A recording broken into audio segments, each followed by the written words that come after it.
waxaan doonayaa in aan warbixin kooban idinka siiyo xaaladda guud ee dalka gaar ahaan arrimaha doorashooyinka, amniga, siyaasadda arrimaha dibadda. Sida aad la socotaan dhawaan waxaa inoo soo dhammaaday shirkii golaha wada tashiga qaranka oo aan ku gaarnay heshiis wanaagsan oo dardargelinaya doorashada. Inkastoo caqabado fara badan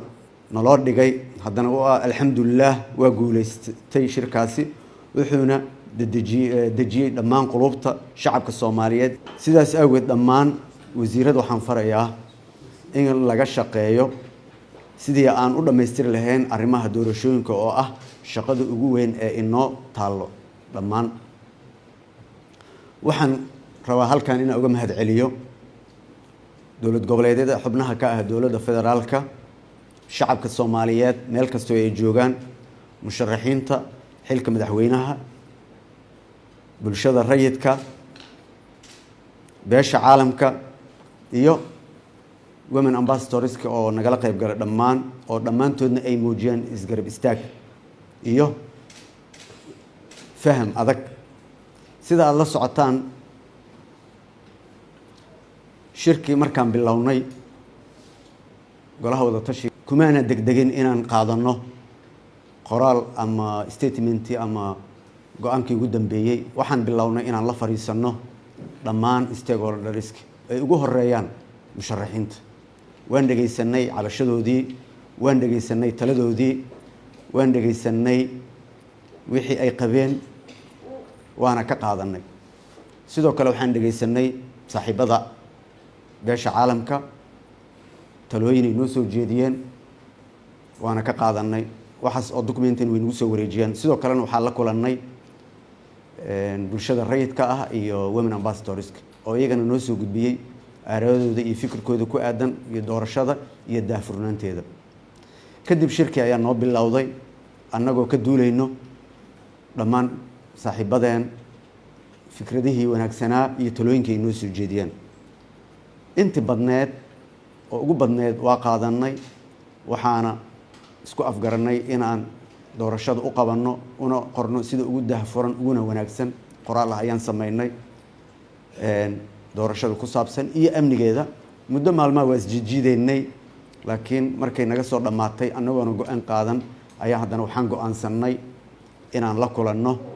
stakeholders ay ugu horeeyeen saaxiibadeen musharaxiinta.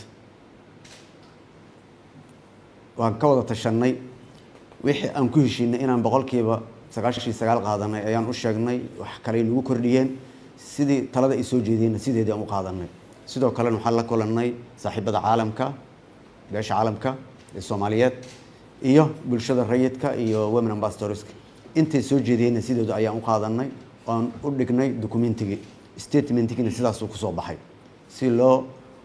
lagu wada kalsoon yahay, loo wada calool furan yahay oo isla aqbal ah ayaan statementigaas ku soo saarnay. isagoo ka hadlayo statementigaas doorashada daahfurnaanteeda step by step in tallaabadaas la wada raaco iyo amniga. waxaan jeclahay waxaas lagu heshiiyey in fulinteedii aad qayb ka noqotaan. idinka kaliya maaha wasiirada. waxaan rabaa halkan inaan ka codsado shacabka Soomaaliyeed meel kasta ay joogaan, bulshada rayidka, musharaxiinta, beesha caalamka, dhammaan heshiiskaas lagu heshiiyey oo ah daahfurnaanta doorashada oo aan dul istaagnay qodob laga bilaabo guddiga ama odayaasha wax soo xolaya, ergooyinka, ilaa ay doorashadaas ka dhammaanayso, in nalagu kor joogteeyo, nalagu dabagalo, lala socdo oo isha lagu hayo. qof kastoo Soomaali ah, hadduu joogo magaalo madaxda, hadduu joogo gobol, hadduu joogo dibaddana, waxaan ka codsanaynaa inay dabagal nagu sameeyaan. waqtiga aan haysano oo kooban oo 40 maalmood ahna nalagu daba joogo. waxaan ku heshiinay inaan bilowno 15 bishan oo ah maalinta Sabtiga ah. waxaan leeyahay shacabka Soomaaliyeed, mas'uuliyaddan waa mas'uuliyad wadareed, qof kasto ayay qusaysaa. waa in nalagu kor joogteeyaa maalinta Sabtiga, waa in la bilaabaa doorashada. ay ka bilaabataa dhammaan 6 deegaan doorasho oo ah 5 dowlad goboleed iyo magaalada Muqdisho. waa in nalagu kor joogteeyaa. waan ogahay inay jiraan markasta wanaag la aado kuwa isku daya in weli la carqaladeeyo doorashada waana dhaqan xun waana midka inoo keenay halka aan maanta taagannahay oo ah in doorashada ay daahdo saad la socotaan maalin kasto iyo habeen kastaba waxa soo baxo statementsyo lagu xoojinayo inaan waqtiga dib looga dhicin in doorashada waqtigeeda lagu dhameeyo waqtiga lagu heshiiyo in lagu dhameeyana aan maalin dib looga dhicin sidaa darteed waa ku mahadsan yihiin dadkaas walaalaheena saaxiibadeena oo korjoogtada nagu hayo laakiin annagana waxaan rabnaa inaan isxilqaano waajib ayaa naga saaran shacabka Soomaaliyeed dalkan xaaladdu ku jiro qof kasta Soomaali ah meel kasta uu joogay waa ogyahay xalka kaliya aan haysano waa doorasho waxaan leeyahay doorashada saaxiibaday anigu aan ugu horeeyo iyo dawlad goboleedyadaba inay sida ugu adag ugu wanaagsan ugu dhaqsiyaha badan aan u fulino shacabkana aan waqtigoodii iyo dhiigoodii iyo dhacaankooda aan lagu ciyaarin doorashadaas inay qabsoontana ay waajib tahay haddaan u gudbo amniga waxaan bogaadinayaa dadaalka nafurnimada ah ee ciidamada qaranka Soomaaliyeed difaaca shacabka Soomaaliyeed meel kasta ay joogaan waan uga mahad celinayaa waan u bogaadinayaa waxaan u tacsiideynayaa dhammaan intii ku nafbaxday iyagoo difaacayo qof kasta oo Soomaali ah waxaan farayaa wasaaradaha amniga iyo taliyaasha ciidamada in ay xoogooda isugu geeyaan sugidda nabadgelyada muwaadiniinta Soomaaliyeed dhammaanteen qof kasta oo Soomaali ah waajib ayaa ka saaran wasaaradaha amniga iyo dhammaan taliyaasha ciidanka inay sugaan amniga muwaadiniinta Soomaaliyeed waxaan kaloo farayaa in ciidamada qaranka sida ay sheegeen sida murtiyeedkeena uu ku jiray ay markasta ahaadaan dhexdhexaad oo aysan ku milmin siyaasadda taasoo ah dhaqan fool xun oo wadan kasto ku dhaqmana dib u dhac u keena sidaa darteed waxaan leeyahay dhexdhexaadka ahada arrimaha siyaasadda waxa waajib idinka saaran waa difaaca dalkiina iyo dadkiina cadawga ugu weyn aan hadda leenahayna waa argagixisada oo ay tahay inaan ka hortagno ma ahan inay siyaasadda ku milmaan waa in ay ka madax bannaanaadaan siyaasadda arrimaha dibadda sidaad la socotaan dalkeenna wuxuu u baahan yahay siyaasad degan oo u adeegaysa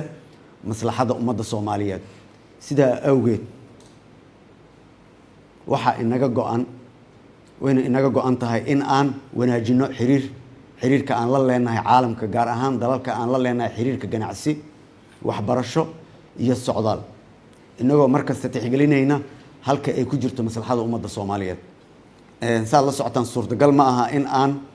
si aan macno lahayn u colaadino dalal aan walaalanahay kuwaas oo sanad kasta ay inaga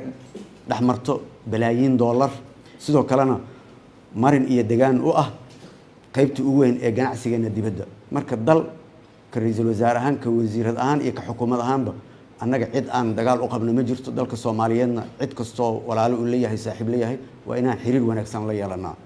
cid aan gooni u target gareynayno ama aan gooni u beegsanayno nana ma jirto sidaa darteed waa inaan wanaajinaa cid kastoo danta Soomaaliyeed maslaxa ugu jirto ganacsigeeda hadday tahay nolosheeda hadday tahay waxbarashadeeda hadday tahay iyo hadday socdaalkeeda tahayba waana waajib muqaddasa oo na saaran waxaan rabaa in aan uga digo dhammaan hay'adaha kala duwan ee dawladda ku xadgudubka hantida qaranka oo ay gacanta ku hayaan iyo ka dhowrsanaanta fal kasta oo musuqmaasuq ah saad la socotaan xukuumaddeena waqti yar haysataa waad la socotaan waqtiga yar aan haysano marar waxa soo baxa heshiisyo in la galo aan loo baahnayn oo degdeg ah waxa soo baxayo in maxaa la yiraahdaa qofka markaa meesha joogo uu isku dayo inuu hantida si kale u isticmaalo waa naga mamnuuc waa in aan iska jirnaa hantida qaranka in aan si qaldan u isticmaalno oo aanan gelin heshiisyo aan loo marin sharciga waa inaan aad u taxadarnaa kana feejignaanaa sidaa darteed ka ra'iisul wasaare ahaan ma aqbalayo in si qalad ah looga faa'iideysto waqtigan xasaasiga ah ee lagu jiro in heshiisyo la galo ama si kale wax la isku daba mariyo sidoo kale waa qasab in dhammaan mas'uuliyiintu ay ilaaliyaan nidaamka iyo kala dambeynta si loo dhowro habsami u socodka shaqo gudashada hay'adaha dawladda sida aan hore ugu soo qoray wareegtan ugu soo saaray ma jirto cid qaadi karta xilka qaadis iyo magacaabis aan fasax looga haysan xafiiska ra'iisul wasaaraha qalad uu dhici karaa waa in xafiiska ra'iisul wasaaraha lala socodsiiyaa lalana tashtaa yaana lagu degdegin xilka qaadis iyo magacaabis sababtan saas u leeyahay wax kale ma ahan xilli gabagaba ayaa lagu jiraa ma ahan qof ciil u qaba ama qof beegsanay inuu san dhicin sidoo kale agaasimayaasha maareeyaasha iyo dhammaan howlwadeennada kala duwan ee dawladda waa inay u hoggaansamaan awaamiirta wasiiradooda iyagana inaysan u arkin xilliga lagu jiro inay ku takrifalaan ama ay dhagaha ka furaystaan wasiiradooda sidaa darteed wada shaqaynta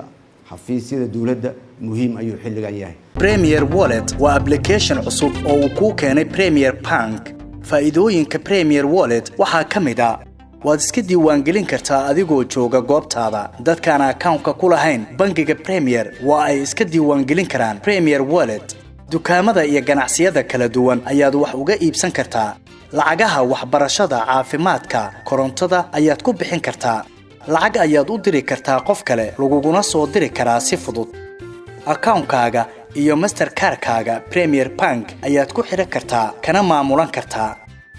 lacag ayaad ka dalban kartaa asxaabtaada ama waad ogolaan kartaa lacag laga soo dalbaday dhaqdhaqaaqa lacagahaagana waad kala socon kartaa ganacsiyadu waxa ay leeyihiin ab u gaar ah oo ay kala socon karaan xogta lacag bixinta macaamiishooda inta ay in ka badanba ka hel abka Premier Wallet oo kala soo deg hadda Play Store-ka ama App Store-ka Premier